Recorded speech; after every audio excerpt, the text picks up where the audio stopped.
नमस्कार दोस्तों, अपना टॉपिक चल रहा है आमेर के कछवाहा राजवंश। और आमेर के कछवाहा राजवंश में आज अपने सबसे महत्वपूर्ण शासक मानसिंह प्रथम की बात करेंगे।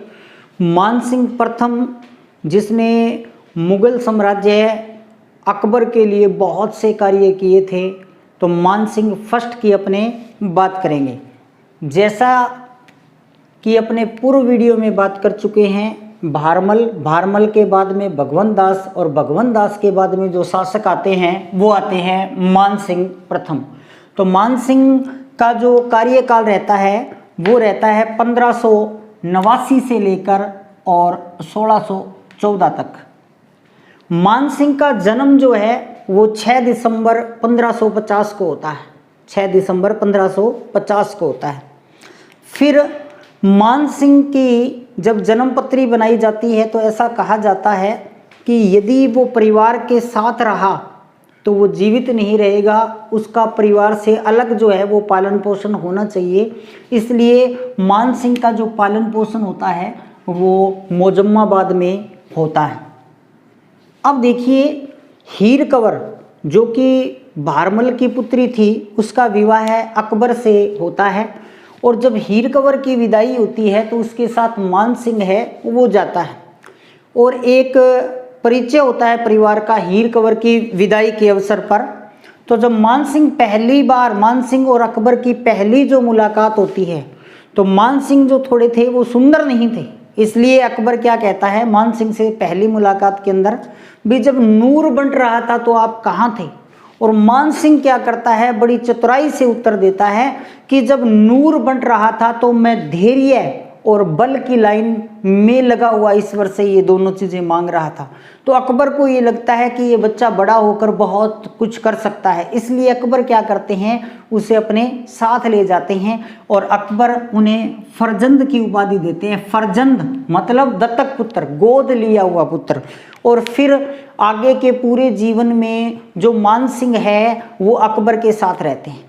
अब देखिए, जहाँ तक अपने मानसिंह की बात करें तो मानसिंह का जो समय अवधि है 1589 से लेकर 1614, और अकबर जो है वो शासक रहते हैं 1556 से लेकर 1605 तक। और उसके बाद में अकबर के पुत्र जहांगीर शासक बनते हैं। 1605 से लेकर 1627 तक। तो मानसिंह जो थे वो दो मुगल बादशाहों अकबर और जहांगीर के समकालीन थे। तो पहले जब वो अकबर के साथ गए तो राजकुमार के रूप में रहे, क्योंकि अकबर के साथ तो वो कब चले जाते हैं, हीर कंवर के विवाह के अवसर पर, यानी कि 1562 में ही चले जाते हैं। और शासक वो बनते हैं 1589 में।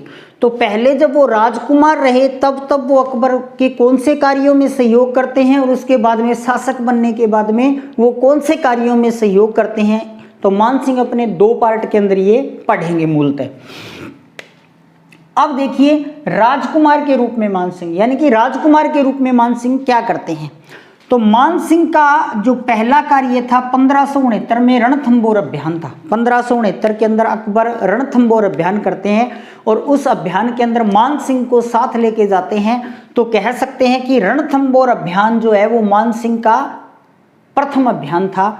और यहाँ रणथंबोर जो था, रणथंबोर में शासक थे सुरजन सिंह हाड़ा।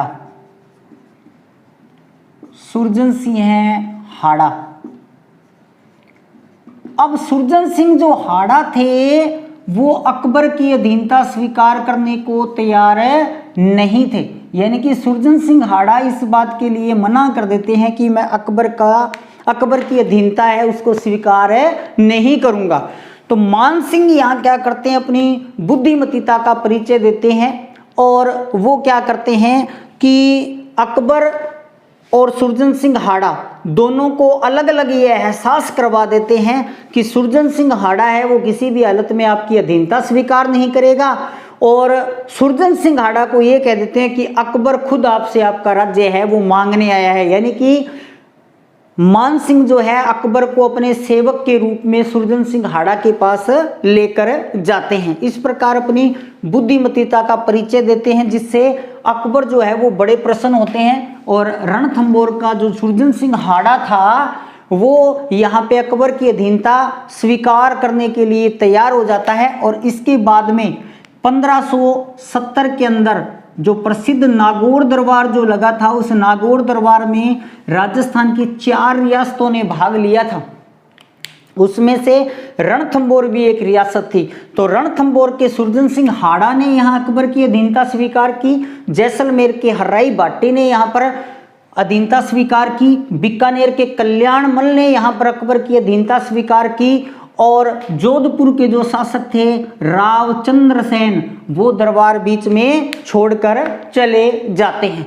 तो पहले प्रथम जो कार्य के रूप में अपने देखेंगे कि इन्होंने रणथंभौर अभियान है वो किया। अब चलते हैं अपने मान सिंह के सेकंड कार्य के अंदर। तो मान सिंह के सेकंड कार्य के अंदर यदि बात करें तो महाराणा प्रताप के विरुद्ध मान सिंह, यानी कि महाराणा प्रताप के विरुद्ध मान सिंह ने क्या क्या किया।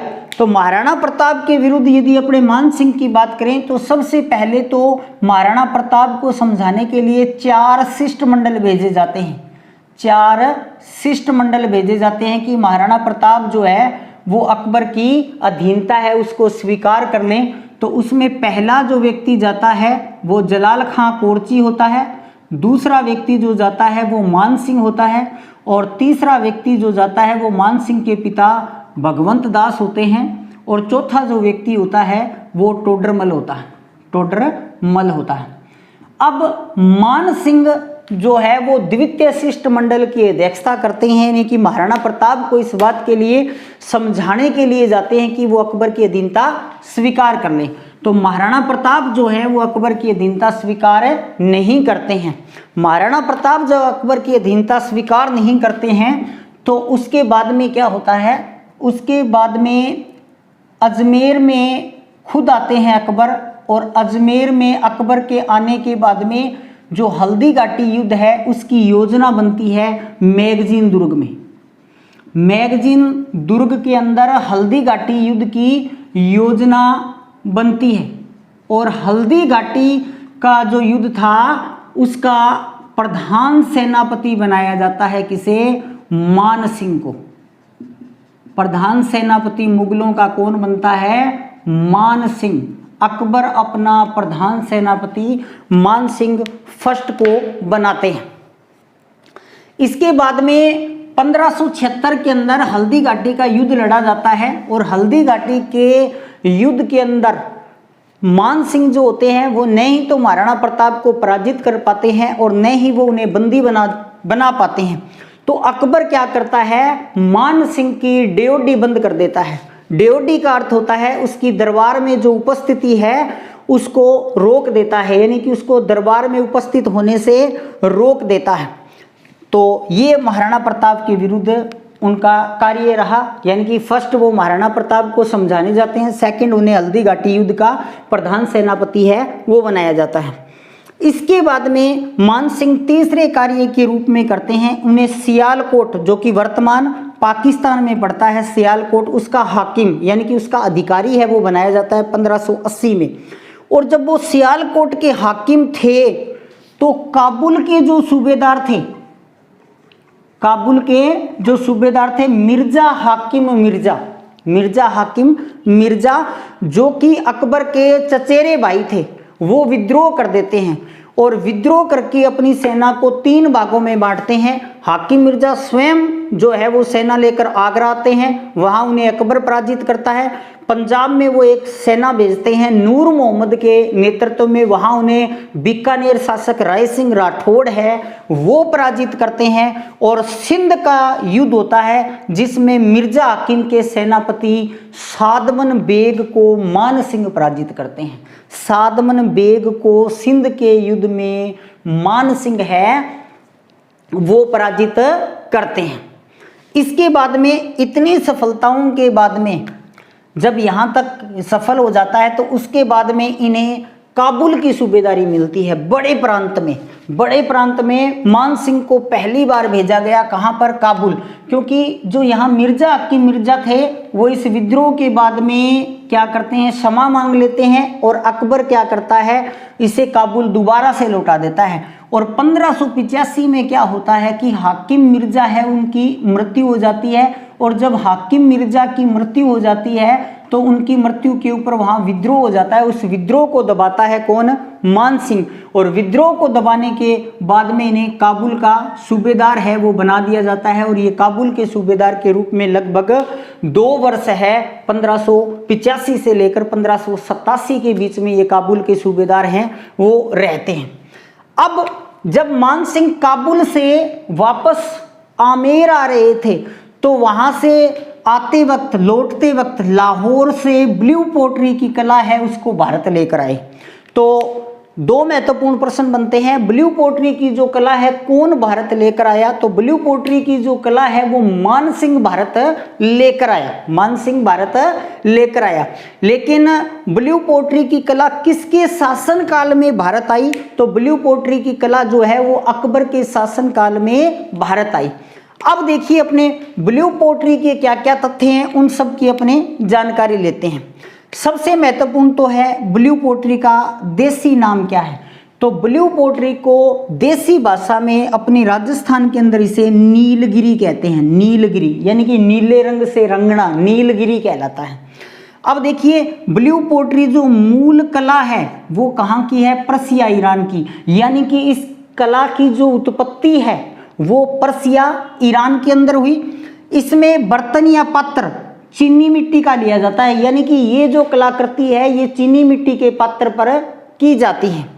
इसके बाद में प्रमुख केंद्र यानी कि कहाँ पर ब्लू पोट्री का कार्य होता है? तो ब्लू पोट्री का जो कार्य है वो जयपुर में होता है। इसके बाद में ब्लू पोट्री का सबसे ज्यादा विकास किसके समय में हुआ? यानी कि स्वर्ण काल किसका काल है? तो ब्लू पोट्री का स्वर्ण काल माना जाता है महाराजा राम सिंह द्वितीय का काल। महाराजा राम सिंह द्वितीय का काल।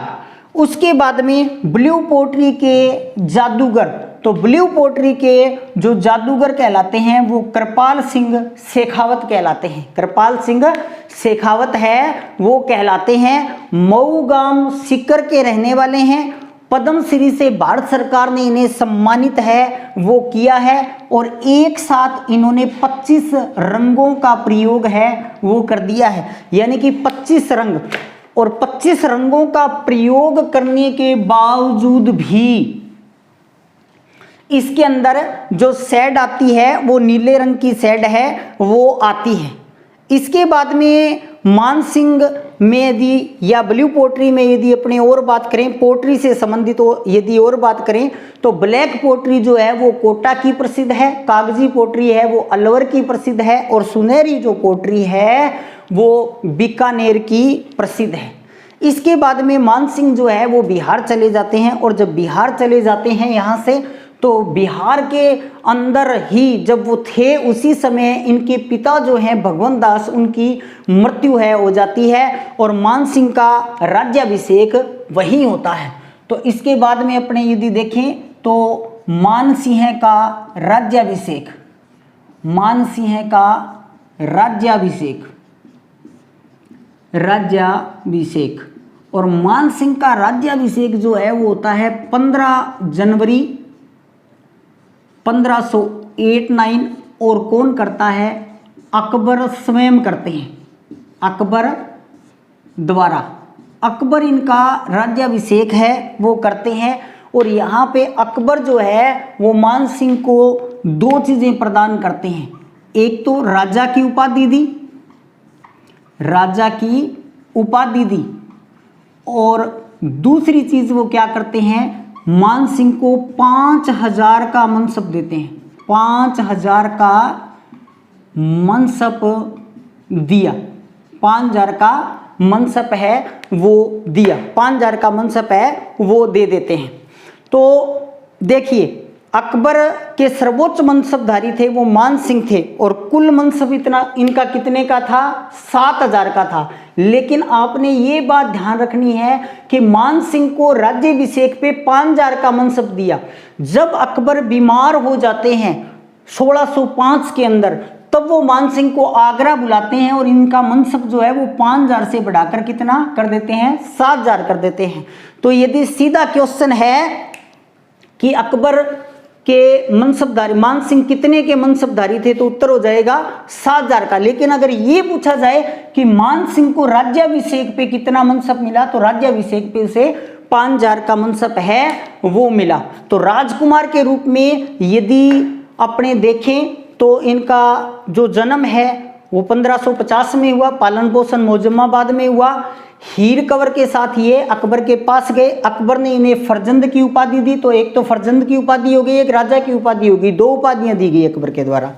राजकुमार के रूप में कुल मिला के ये 4 कार्य करते हैं। पहला रणथंबोर अभियान होता है सुरजन सिंह हाड़ा के विरुद्ध में, फिर महाराणा प्रताप के विरुद्ध ये द्वितीय शिष्टमंडल का नेतृत्व करते हैं, और इसके साथ ही साथ हल्दी घाटी युद्ध जो महाराणा प्रताप और अकबर के बीच में लड़ा जाता है उसके प्रधान सेनापति मान सिंह होते हैं।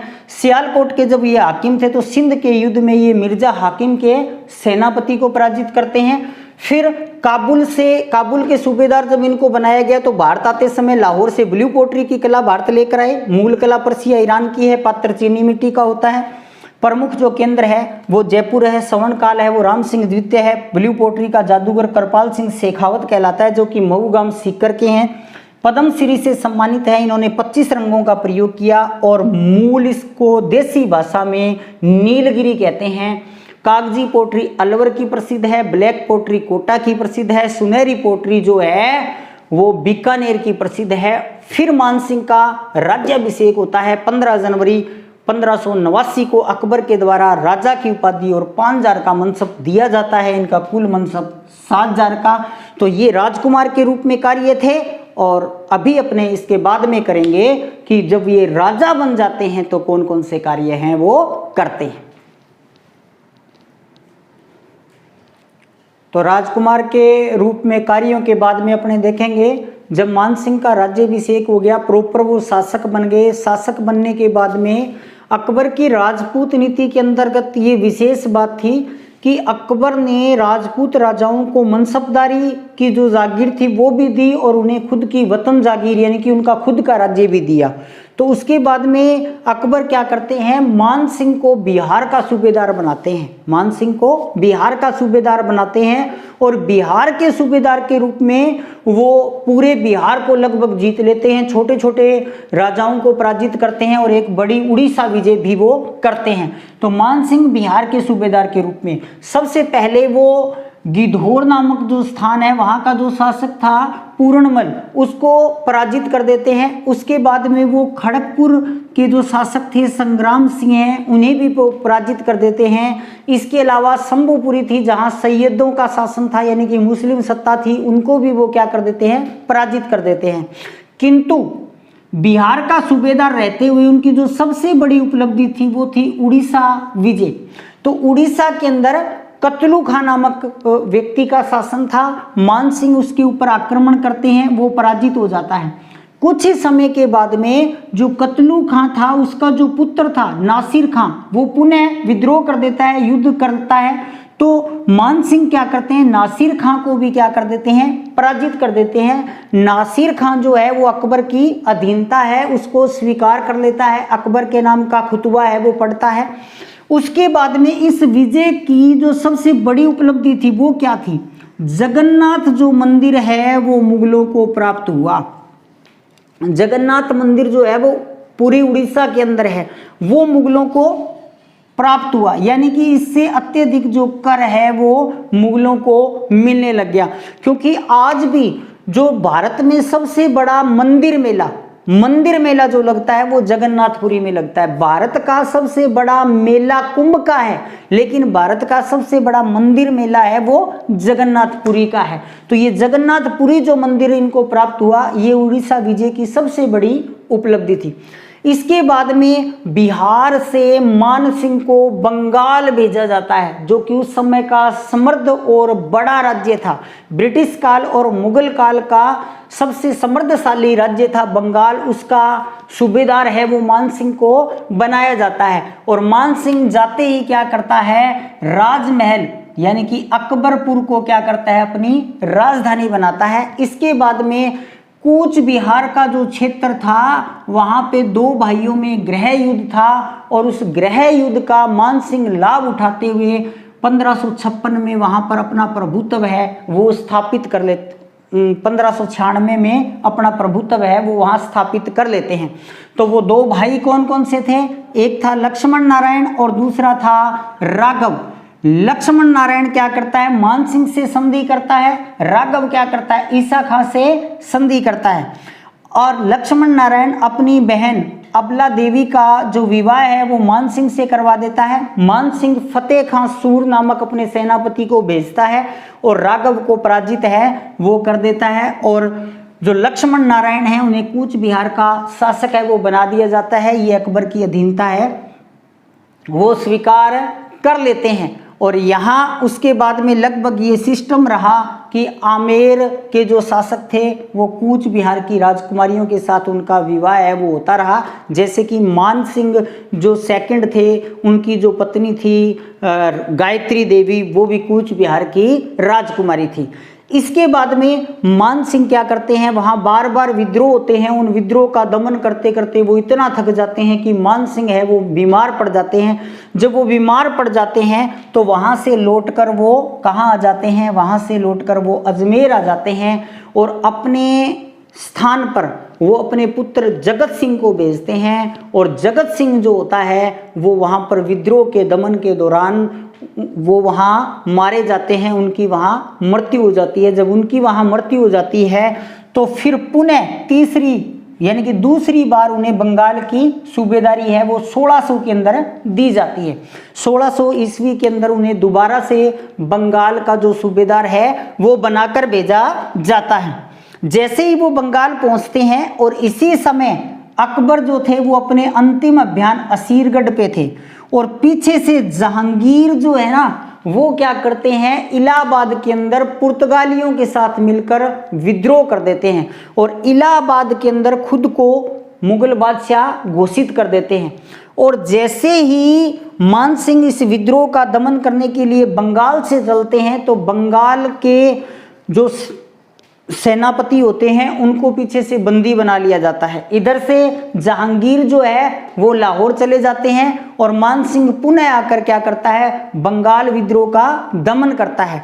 उसके बाद में वो क्या करता है, ढाका विजय करता है बंगाल का सूबेदार रहते हुए। तो ढाका के जो शासक थे केदार को वो पराजित करते हैं और केदार को पराजित करने के बाद में यहाँ एक स्थान था ढाका के अंदर जससोर, और जससोर नामक स्थान से वो क्या करते हैं, शीला माता की मूर्ति प्राप्त करते हैं। शीला माता की मूर्ति है वो जससोर से प्राप्त करते हैं। 8 भुजी मूर्ति है। आमेर महल के जलेब चौक में ये मूर्ति है वो लगी हुई है और ये मानी जाती है आमेर के कछवा राजवंश की आराध्य देवी, कछवा राजवंश की आराध्य देवी। तो दोस्तों इस वीडियो में अपने ने बात की मान सिंह की प्रारंभिक राजकुमार के रूप में किए गए कार्य, उसके बाद में राजा के रूप में किए गए कार्य, कुछ राजा के रूप में किए गए कार्य प्लस जहांगीर के समय में इन्होंने क्या क्या कार्य किए वो, और इन्होंने कला साहित्य निर्माण के अंदर क्या क्या कार्य किए वो अपने बात करेंगे नेक्स्ट वीडियो में। तब तक के लिए धन्यवाद। जय हिंद।